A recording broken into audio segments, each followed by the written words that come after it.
I'm not taking away from the argument you're putting forward, but that's not an excuse not to answer questions on behalf of your government. Well, he won't. I think that's the most agitated I've seen her.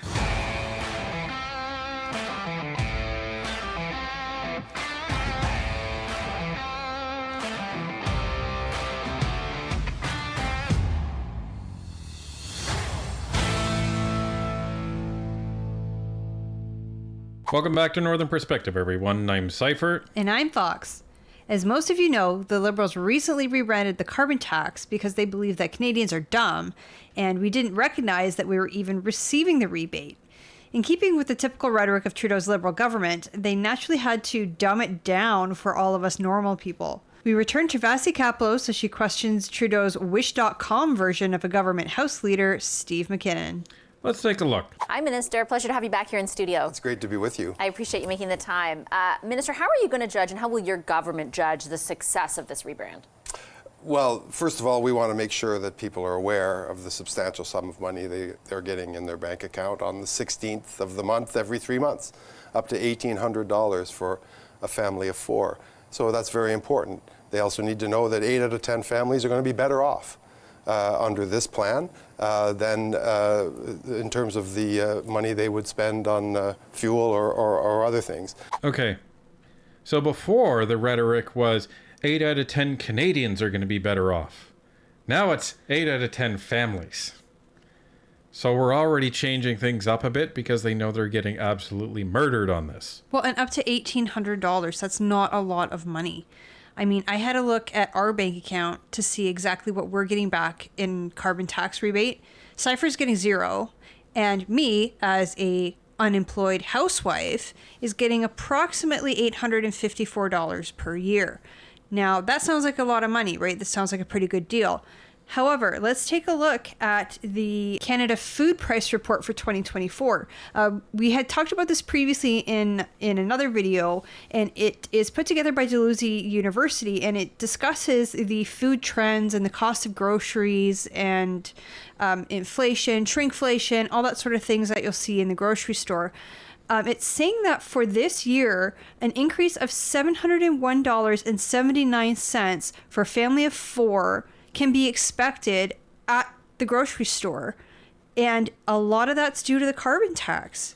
Well, and we've already determined that on a monthly basis, we pay $35 a month to the gas company just on gas. That's on our heating bill. So, you take that, that's already what? $300 or $420 a year just in carbon tax, just that we paid only in heating. Never mind on all of the groceries, never mind on gas, never mind on all of the other products that we're buying. So, and that's just Fox's stuff. Like, that's $800, right? So I get nothing. And we're not stupid Canadians. We can see what is coming into our bank account, and when it's coming, I get 0. So thank you very much, Mr. McKinnon.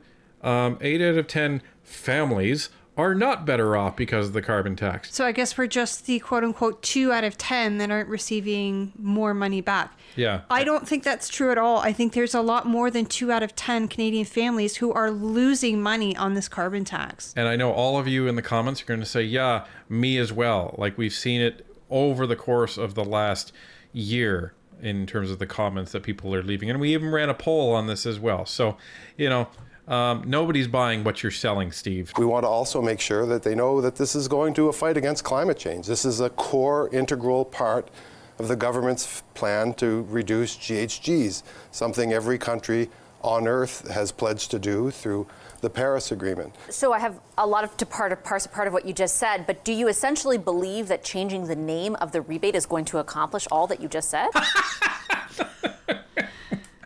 I love the incredulity in Vashi's voice and in her face. She's like, really? You think changing the name is going to convince people that you're doing all that? Vashi's got to be my favorite mainstream media journalist because she treats the Liberals like they're idiots. It's the way that the Liberals treat us, right? I love it. Well, and I don't mind if she is hard on the Conservatives because she's hard on the Liberals. As a journalist, you're supposed to be hard on both sides. And unfortunately, Few of them actually do that. Let's agree on one thing. No one remembers what the last name was. Or the couple before that as well, right? This is the Canada not the Carbon first time Rebate you've rebranded. is simple, and it's designed so that Canadians understand that A, they're getting more money in their pockets for the most part, and B, they're part of this fight against greenhouse gases and global warming. And is it your government's hope, though, that it changes attitudes about the policy as a whole? Because if you look at public opinion polling, the public sentiment is not on your side. Only 15%, for example, of those Canadians polled by Angus Reid in November said the tax should continue as planned with the scheduled increase that's coming April 1st. The majority of Canadians want the price on carbon dropped or momentarily for 3 years waived. A majority of Canadians say that right now. Is it your expectation that you can change that? I love the look on her face. She looks so disgusted. Don't be surprised if that ends up in the thumbnail, everybody. Because she's saying, seriously, guys, you're serious. You're not joking here. This is literally serious. April 1st is coming. So this would be a good April Fool's joke, but no, you're literally serious when you're doing this. Well, and Canadians are telling their MPs, I can't afford to buy healthy, nutritious food for my family or myself. I can't afford to pay rent. I can't afford to drive to my job anymore. Our son had a therapist, and she was absolutely wonderful. But she lived about an hour away from the therapy center, and she had to stop working at that particular therapy center because she couldn't afford to drive the hour each way anymore. The carbon tax on the gas was just too much. And this was last year. Yeah, it didn't make sense for her financially. And, these are the ramifications that it is having across Canada. And Vashi was even being nice when she was quoting the statistics. She was quoting the positive part of the statistics, saying, only 15% of Canadians support this. That means 85% of Canadians don't want this. Well, it's hard in a country as big and as diverse as Canada with different pricing regimes. BC was the first to put it in place. They have their own system. Quebec has its own system. There's a federal backstop in other provinces. But this is a big change. Climate change is a big change, though, Vashi. And what we're happy to do is come on, explain those things. But you know who won't come on this show or any other show and explain his plan? Is Pierre Poilievre. What? Sorry, we were just sitting here before we paused the video, and I was like, oh, it's going to be Pierre Poilievre.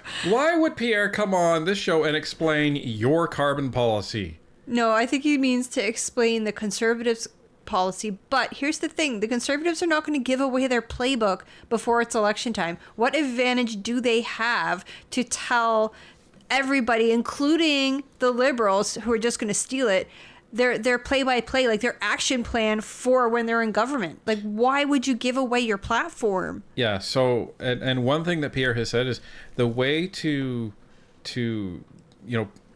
look at a green transition in an economy is not to make things more expensive for the average Canadian. That's not a great way to do that. You just make it easier for the sustainable green technologies. He's not talking about wind farms. He's not talking about solar. He's talking about nuclear and hydro and these types of things. And even hydro, you can argue one way or the other. You can't argue with the positive net effect that nuclear is going to have on the Canadian energy sector. He hasn't been asked the question, what about those families who are going to lose money every month? What about those families who are no longer will participate in the fight against climate change? Okay. He doesn't answer those questions.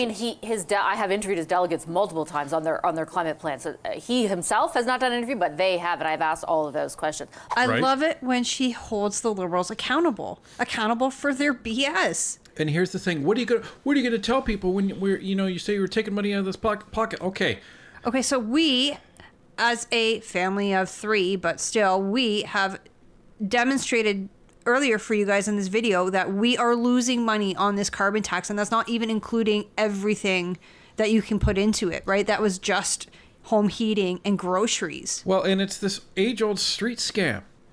It's like, here, I'm going to give you 2 20s, and you're going to give me a 50 back. That's basically what's going on here.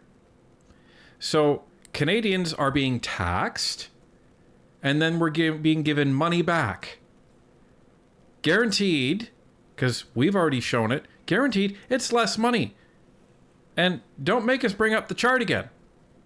We will bring up the chart if we have to. Because, like, the vast majority of Canadians are not in a positive position when it comes to the carbon tax.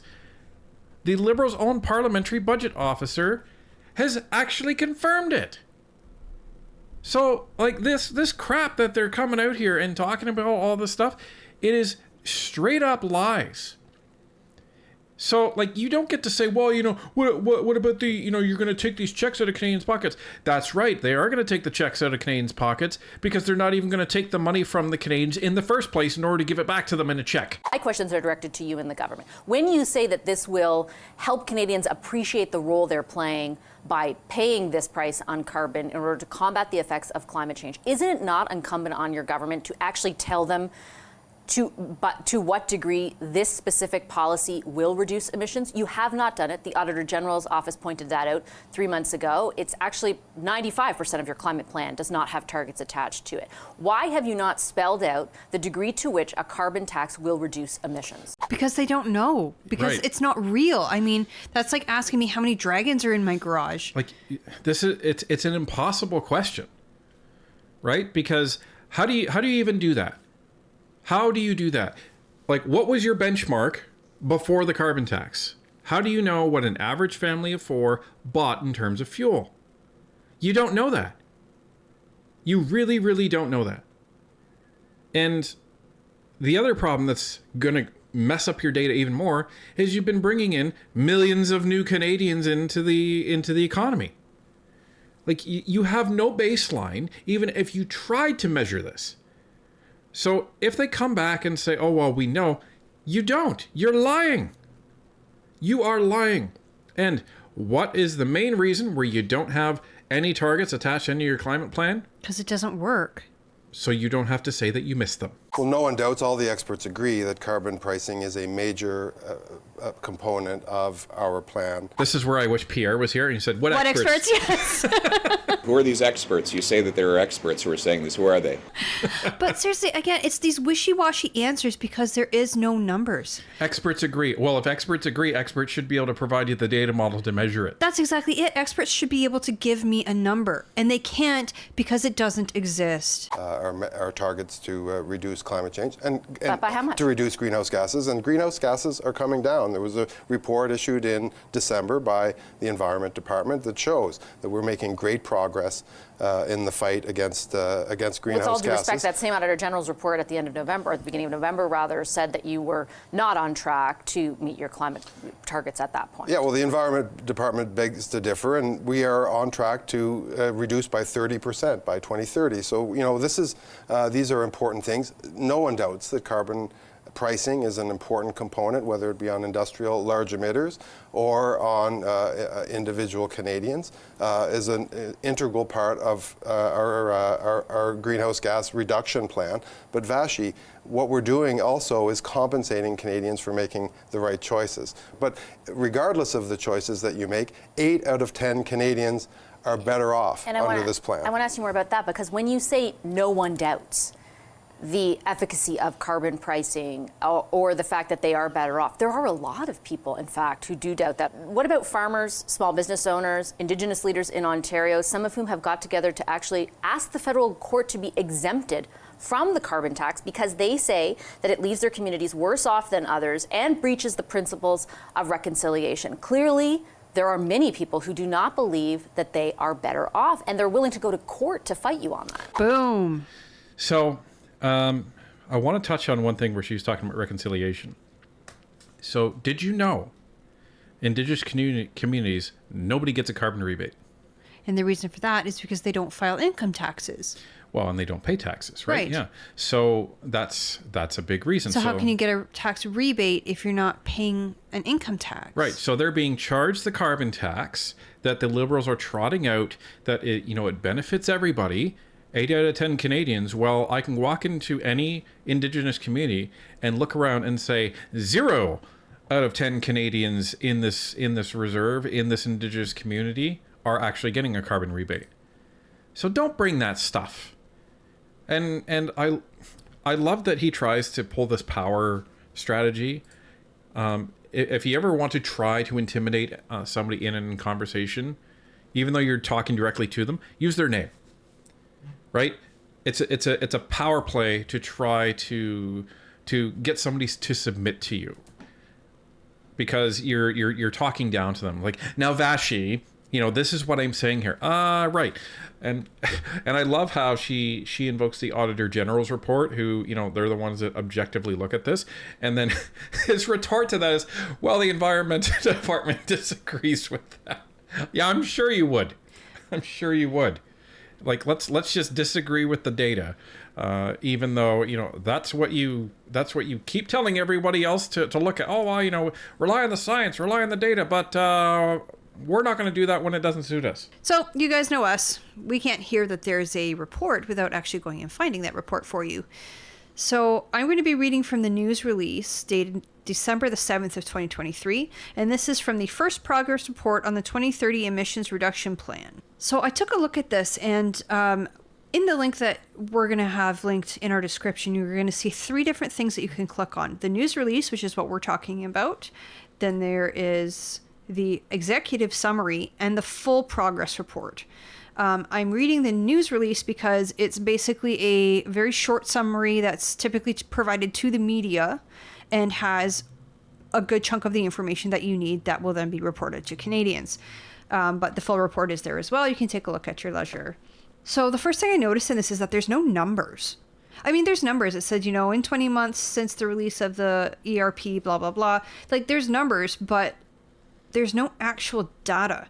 The only thing that I could find that had actual percentages in it was this sentence right here. In 2015, Canada was trending to exceed 2005 greenhouse gas emission levels by 9% by 2030. But since then, many sectors of the economy have made real and measurable progress to lower their emissions, helping Canada successfully bend the emissions curve and putting us on track to beat the previous target of 30% reductions below 2005 levels. What on earth does that mean? Well, it doesn't really mean anything. Exactly. This is the thing. So I took a look and a little bit more detail, and I wanted to see what the plan was. So I ended up getting into here. Canada's 2030 Emissions Reduction Plan, Chapter 3. All this talks about is projections. Projections, and here's more projections. So, like, there's no like concrete things in here. Just a significant effort has been made. They're just guesses. Progress has been made. In order to meet its climate objectives with respect to the oil and gas sector, the government will pair increased stringency in measures to accelerate and deepen emissions reductions from the sector with a range of supporting policies and investments. Okay. What are they? This is the plan. What are they? But you don't say what they are. No, there's absolutely nothing concrete in this media release, in this report, in any of it. So our own government doesn't even know what their policies are actually doing. Not what they think they're going to do, but what they're actually doing in real time. And that's because they can't really measure them, right? And when you can't really measure them, it's very easy to then throw out these ridiculous projections because nobody can disprove them. And this has been what Pierre and the Conservatives have been calling out this whole time. Like, they're saying, well, you the only year that you guys actually achieved your emission targets was in COVID, when nobody was actually on the road. Well, I believe the Finance Department has special measures for small businesses. And none of them have been paid out. With respect, Minister, there's $2.5 billion sitting in your coffers that have not been paid out. For Indigenous people, and I believe, if I'm not mistaken, that on Friday passed that announcement or announcements about future plans going forward was made. But we'll follow up on that with you. But overall, why would those groups have taken you to court if they felt they were better off? We were elected in 2019 and in 2021, just a little over 2 years ago, on a platform of having a comprehensive plan to fight greenhouse gases, to reduce greenhouse gases from Canada, and a specific proposal around carbon pricing. You know who else did? The Conservatives. You and I are from this region, Mr. Poilievre as well.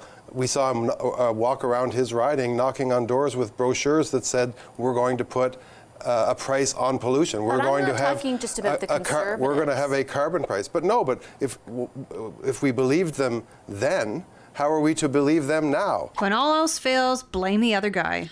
Well, and here's the thing. This carbon plan that that he's talking about, it was only going to be on big polluters. It wasn't going to be on the average Canadian. That's the big difference here. Trudeau's carbon price is everywhere. They weren't going to put it on farmers. They weren't going to put it on gas. Like they weren't going to put it on these other industries where it was going to have an immediate and direct impact on Canadians. Because that's not where the big problems are. It's the Pareto principle. You have China and India, the two biggest polluters in the world. That's who you need to talk to if you want to talk about fighting greenhouse gases. Full stop. But not only that, nobody knew when the Conservatives were talking about a carbon tax plan that it was going to be a bad idea. The Liberals and everybody else right now knows it's a bad idea. And the Liberals are just digging their heels in. They're trying to convince us that we've never had it better. That the price of groceries, the price of housing, the price of gas, the price of heating, these things are all in our imagination. Well, and back to Vashi's original question. All of these groups don't think this is a good idea. 85% of Canadians don't think this is a good idea. And what's McKinnon's response? Well, we were elected in 2019 and 2021. Great argument. I'm pointing to the examples of Indigenous people in this country. For example, in Ontario, a group of chiefs have taken your government to court asking for an exemption from the price on carbon. Small business owners, farmers who asked for a bill that your government then voted against and had the Senate gut. I mean, Yes. these are not inherently conservatives. NDP leader Rachel Notley in Alberta is no longer convinced of the effectiveness of a consumer carbon tax. Wab Kinew, the NDP premier of Manitoba, also no longer convinced of the same. The U.S., nobody's accusing them of not having a climate plan. They do not believe, the ambassador of the United States has told me explicitly, that a consumer price on a consumer carbon tax is necessary to effectively mitigate the impact of climate change. Well, that's because nothing gets through the U.S. Congress, in fairness. They don't believe that a consumer carbon tax is necessary. Are they all wrong? Well, and you haven't pointed to all the jurisdictions, whether they be in Europe or elsewhere, who have implemented a price on carbon, who have made that in the heart of their plans to fight greenhouse gases and combat climate change. This is an important program. This is an important program, and it's so important. It's so important that the Conservatives also committed to do it in 2021. And I take your point around that, but my examples that I provided you were not conservative. How is that a minor point that in 2 years ago, It's not a minor point, but I'm here interviewing the government, not the Conservatives. As I've told you, I've challenged them on multiple instances about the lack of a climate plan. I'm not taking away from the argument you're putting forward, but that's not an excuse not to answer questions on behalf of your government. Well, he won't come. Wow. I think that's the most agitated I've seen her. Well, yeah, because this guy's like, oh, well, conservatives. And she's like, nah, no. And he's like, well, that's not a small point. That's great. That's not where the discussion is. That's not an excuse to not answer these questions. Boom. Explain it here. Instead, he's in these scrums. You saw him this week, punching down at female journalists. You know, how is that okay? How is... What? What is he on about? Was that when the female journalist asked him to speak in English and he said that we're in Quebec? Is that the instance he's referring to? Because that was dumb. I don't know. Like, I mean, that was dumb if that's what he's referring to. Like, that was just... It was such a minor thing. Like, I don't know. Or maybe he's talking about the fact when, Pierre repeatedly cites the Canadian press for their rhetoric, because all they're doing is literally repeating liberal talking points. Well, I hate how the left kind of implies, sometimes overtly, sometimes covertly, that Pierre is a misogynist of some sort. Oh yeah, no, it's overtly, and that's. Well, that time was kind of sneaky the way he kind of slipped that in there, but punching down to a female journalist. Yeah, he has from not only what we see, but also from what we've heard from insiders, he has an incredible, loving relationship with his wife. He is very supportive of the female MPs in his caucus, and I mean, he's always been very pleasant whenever When I got to meet him, I'm sure for those of you who are ladies in the audience who have met him, I'm sure he's been pleasant with you. Like, none of this makes sense. Yeah, well, here's the thing. It's the classic left, right? When you have no material to work with, make stuff up. Is it okay for Mr. Poilievre to refuse to answer questions about his climate plan, refuse to answer specific questions about these things? I'm not saying it's okay. I'm saying I'm here to ask your government questions right now. And I'll conclude this part of our interview by asking whether or not you would consider pausing the increases on the price on carbon as long as inflation stays above the target of 2%. Well, experts came before the Agriculture Committee, for example, in the last couple of weeks, and said there's no provable link between food prices, for example, and the price on carbon. So, these rebates are working. They are going into people's bank accounts on the 16th of the month, every 3 months. This is a very important feature of this plan. And those rebates, I will remind you, also go up. And so, this ratio of 8 out of 10 families will continue to benefit. So no, you won't consider pausing from the it. price on carbon. So you won't consider pausing it. No. Okay, so here's the funny thing. Well, it's not funny. It's not ha-ha funny. It's interesting. Yeah.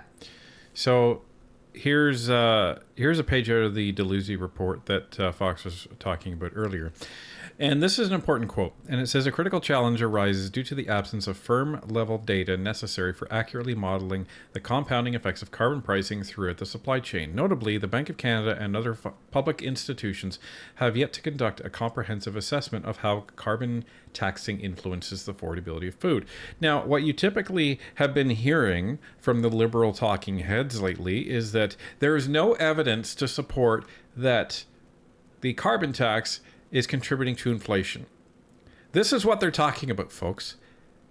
They're saying that there's been no study on it, so therefore there's no evidence. Well, what the liberals are trying to imply is that it a doesn't. study was done and there's no evidence. Right. But the reality is that no study was done yet, and therefore there is no evidence because there's not been a study done. Right.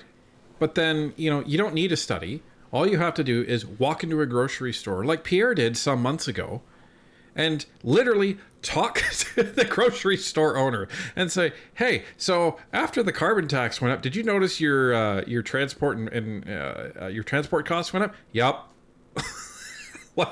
So therefore, it makes the food more expensive. Yup. This isn't hard, folks. You don't need RBC to go out and do a study. Just go and talk to the small business owners. Or go talk to your neighbors, your family, your friends. Everybody's going to tell you that food is more expensive than it was before.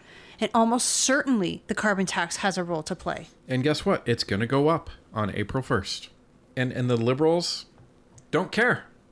Don't care at all, because they know if they carve out a little bit more, then the whole thing is going to come crashing down. But, the funny thing is the carbon tax, it's just one big part of this Jenga puzzle that is going to cause the whole government to come crashing down, because Canadians are not buying what they're selling, no matter how well they rebrand it.